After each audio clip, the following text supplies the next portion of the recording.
people are saying that men are bad. Some people are saying that men are good. Some people are saying that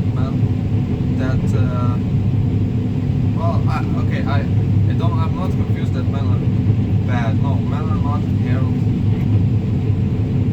If that would be the case, then women would be inherently evil too.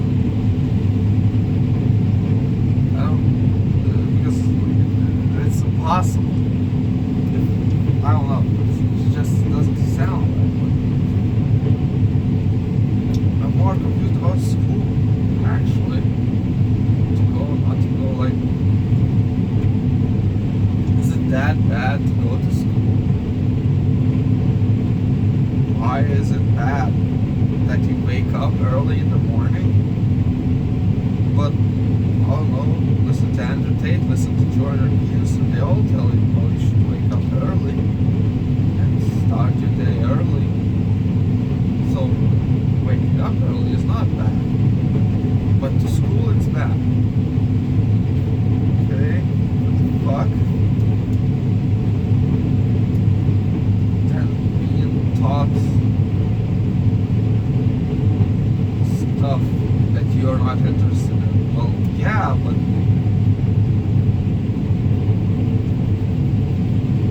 I also think that learning shit that you're not interested in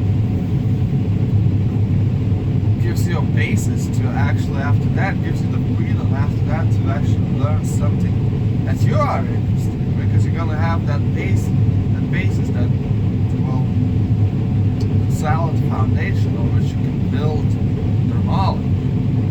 Like, for instance, I am very into nuclear energy, nuclear power, but without understanding basic physics principles, it would be really hard to comprehend. Even now, it's hard to comprehend atomic physics, but without basic principles of physics, there's no fucking way I could probably not understand atomic physics.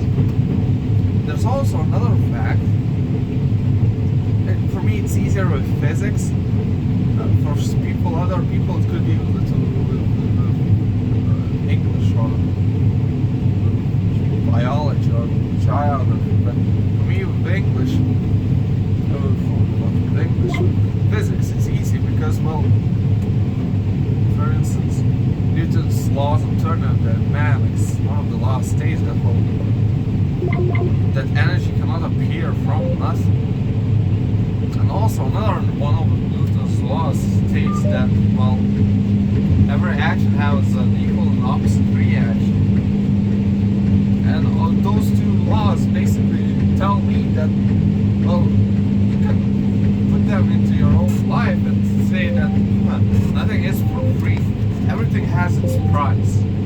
There's nothing in this world that would be free, because if it would be free, that means it appeared out of thin air. And as we all know, energy cannot appear out of thin air. And matter, from Einstein's equations, matter is energy. So we cannot make things appear, because if we could make things appear out of thin air, well, that means that energy appeared out of thin air. But that breaks basically the most important law, that energy cannot appear out of thin air. Out of nothing, basically. Not thin air. From air you can't get energy, but from nothing. So if you apply that to your life, well, then you understand that if something that sounds too good to be true, well, you understand that maybe there's a hidden cost. Or if something seems free, well, it's not free. It's just that there's a hidden cost, or there's an exchange, or there's an exchange, a hidden exchange. The same way that, like, for instance, when you break your car, there's an energy transformation. Because when you stop your car, the brakes basically convert your kinetic energy to heat energy.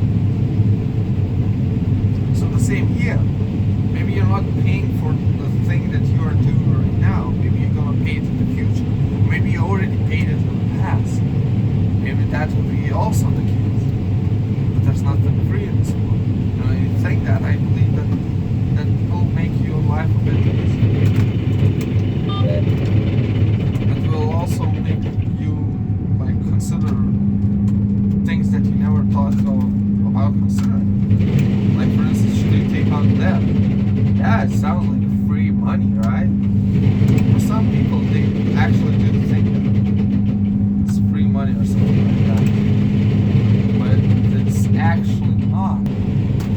actually not free.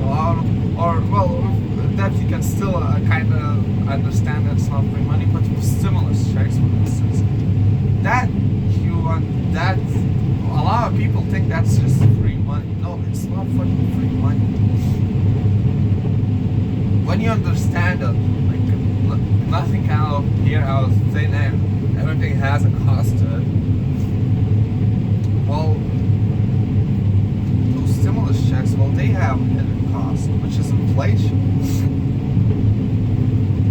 which is basically getting taxed by the government without your knowledge.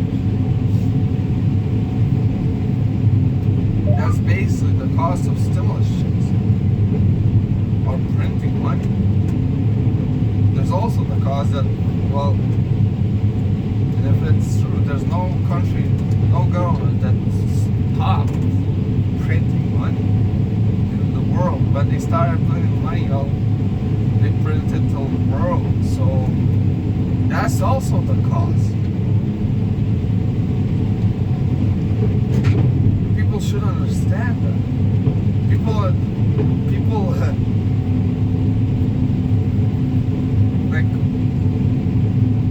are greedy, but at the same time they're not. For instance, with all this climate change nonsense, I do believe that the people that actually pushed this agenda, they were doing out of the good for humanity. They thought they were doing good, but also they were really fucking selfish at the same time, because whatever they said, they will say, oh, we need to lower, well, people should use less energy, people should heat their homes less, but they wouldn't do that themselves. They wouldn't stop consuming it as much. They would just tell other people to stop consuming. So I understand why you have this like thing that you're scared that the humans will destroy the ecosystem and basically make it uninhabitable for humans. But at the same time, you don't do it yourself, which is fucking insane. And also, how can you say like, oh, we should stop repopulating the earth while meanwhile you are having children? What the fuck?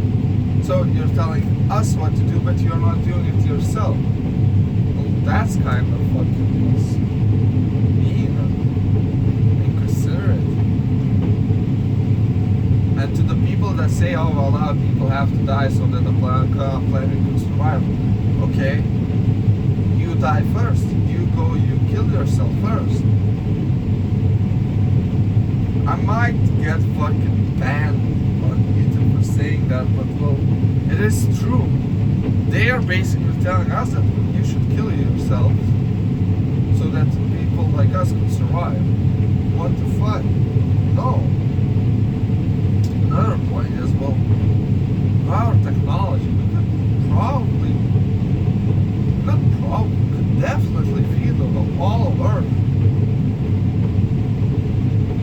We could. And it would be sustainable.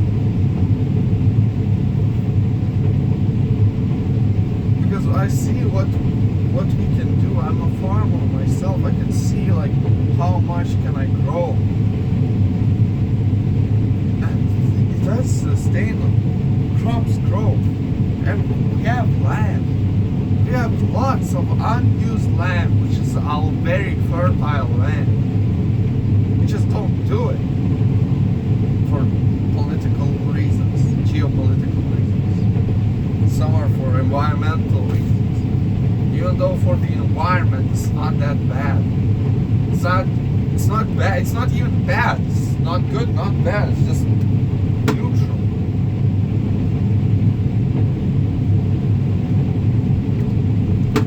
But of course, those people that have ingrained in their heads that, yo, because a while ago, yeah, there was a problem with, basically, there is a problem with trash, right?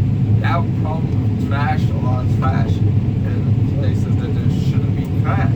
Yeah, I understand that. We should clean up our environment, yes. But CO2, no. CO2 is the one of, if not the most important molecules on this earth for life. Without CO2, life as we know it cannot survive. Plants need CO2, they need it. So if plants need CO2 and there's more CO2 in the atmosphere, don't you think that the plants would be supercharged the same way that, for instance, a human breathes in pure oxygen? Well, athletes breathe in they have those cans of oxygen, and they breathe in and they could lift more. Well, don't you think that the same thing applies to like plants? When they get more CO2, they basically, their photosynthesis is a lot stronger. It's not like I'm speculating here, it's proven. And even looking from the satellites, like NASA agrees that the Earth has got greener. So we have a greener Earth. Of course, we are only comparing it to from the time that we have satellites and took photos of Earth. But still, the Earth is getting greener. If the Earth is getting greener, that means, well, we are doing something good, right? Probably. I don't know. Actually, it's not, well, I'm not 100% sure. Maybe that's not good. Maybe. I'm not a scientist. I'm not a biologist. I don't know, but I'm guessing that it's probably good. So if that's good, and we're consuming more than ever, and we are basically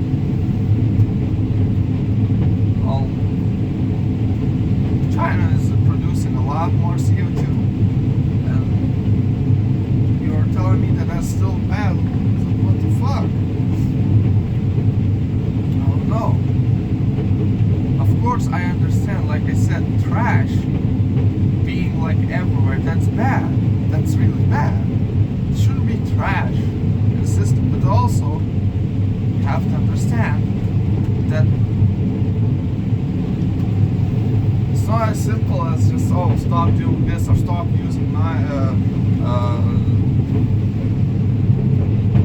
fucking nitrogen in your soil. Nitrogen, even though that's good, that's also good. That makes the CO2 levels lower because, well, it promotes algae growth. Well, and what do you know? Algae, I'm sorry, I don't know how to pronounce it correctly. Well, that basically, well, it makes you, it also uses CO2. It also produces, it uses CO2 for photosynthesis. So if you're so worried about climate change, well, that should be actually your point. That algae there would be more of it. It's just like, I don't know, it's so fucking confusing to me. I understand why it's bad also that there's too much algae. I understand that, but their point of view, that basically what I'm saying is that the world is run by people that don't understand shit. No, they don't understand, but they also think they understand. Because I don't understand it, but I know that I don't understand these kinds of things. But they don't. They think what they're doing, that is fucking amazing. They're like Bankman-Fried or whatever that guy name was who ran FTX. He might have had good intentions. He thought that he was the smartest man in the room, and what he was doing was actually great for people. But he didn't really understand that he actually is really fucking stupid. No one person could understand the complexities of the Earth. No human can do that. Not me, not you, who's watching this video, no one. We're all too stupid, but collectively fuck is going on? What the fuck are we doing wrong? Collectively, everyone adding a piece of their mind to a collective, yeah, then we could fucking find out the truth. But right now, no. And especially when we're trying to silence each other. Basically, being scared of offending someone. Look, in a relationship right now, I'm scared of two things. I'm scared of rejection, but I'm also scared of silent rejection. That means that you meet a girl, you talk to her, and you hit it off, and you think everything's cool and all.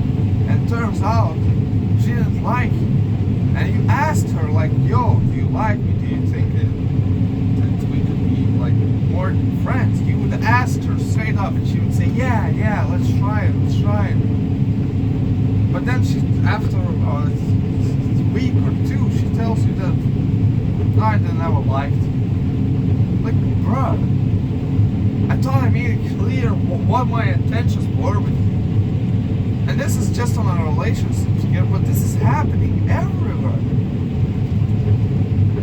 Another example, if a person has an idea that, well, let's say that white people are actually more stupid than black people, well, that's racism. That you can't say that, because that's racism. I'm saying this, we all know that it's actually the other way around what people think, but that's racism. It's racism. What the fuck? For me, for instance, I'm half black. I want to know, like, what actual strengths do I have and what weaknesses do I have compared to other races, because I know I do. I know I fucking do. Yeah, I understand. I do have differences. I'm not white. The same way that when women have differences, the same way I believe that also races have differences. But because we're all equal, though we're not, I do not know what my weaknesses and strengths are. Because if I would know that, if I would have that knowledge, I would know what to do, how to think, what to do in certain situations, what should I try to, like, what business should I try to create more that would be more appealing to me. But because of those racists that say that they're fighting racism, that actually are the fucking racists, I don't shit. The funniest thing is that by them saying that everyone is equal, they're actually the same racists that said that everyone is unequal. Well, in reality, we're so complex that we don't actually know where are we equal, because we are actually equal, but the equality comes from inequality.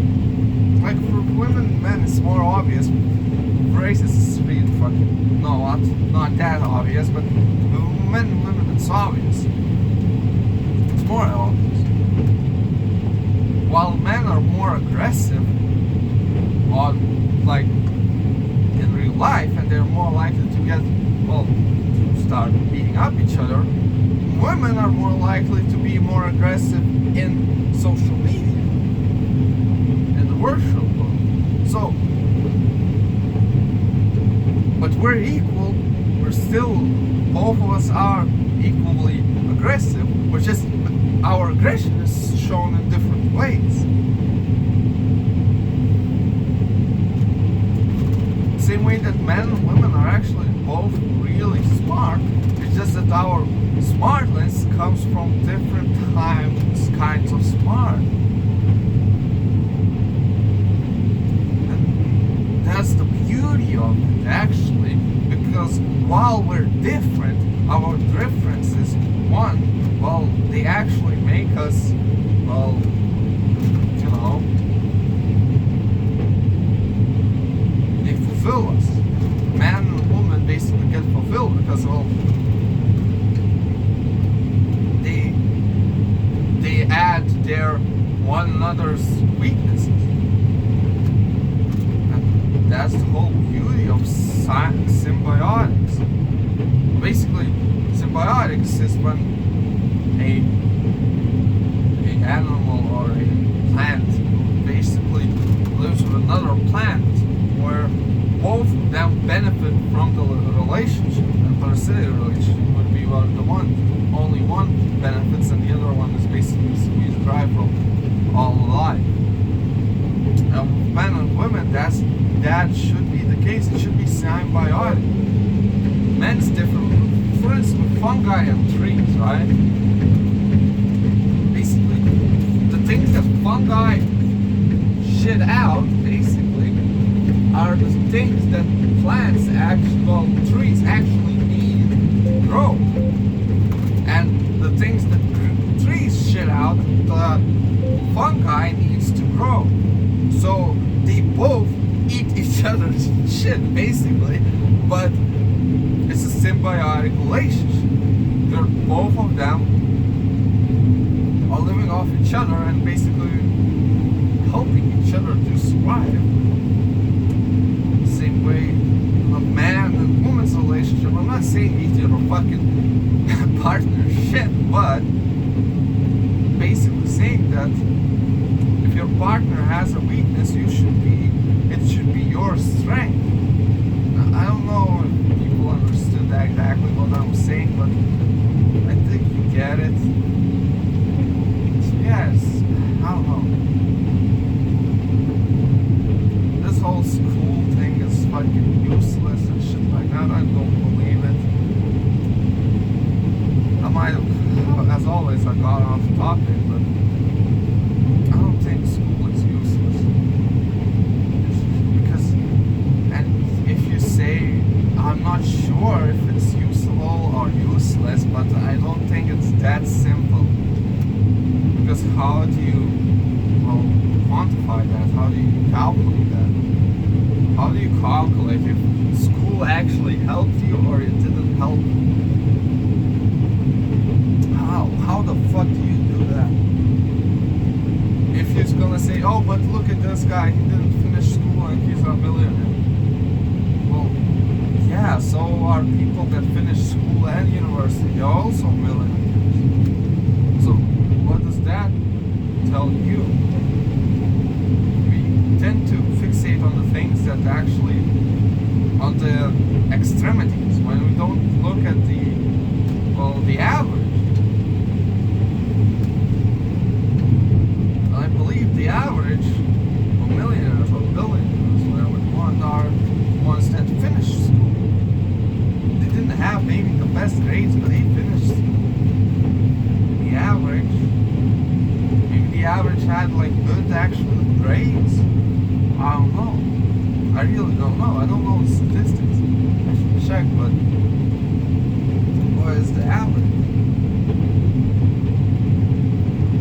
So, I don't know, when people tell me that, school is very important, you have to go to school.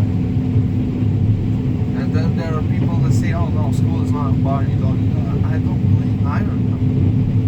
I believe, well actually, look, what I believe is that,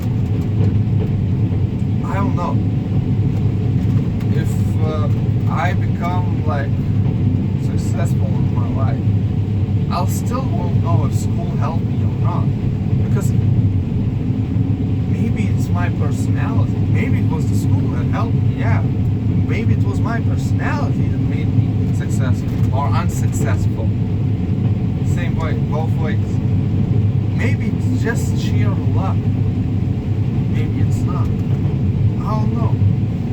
But this is too complex to just say that, oh, it's this or it's that, and there's no in between. It's the same way with climate.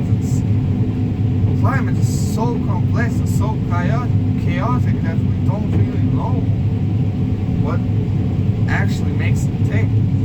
So as is with us ourselves. We can't still create exact clones and give them different circumstances and see what happens.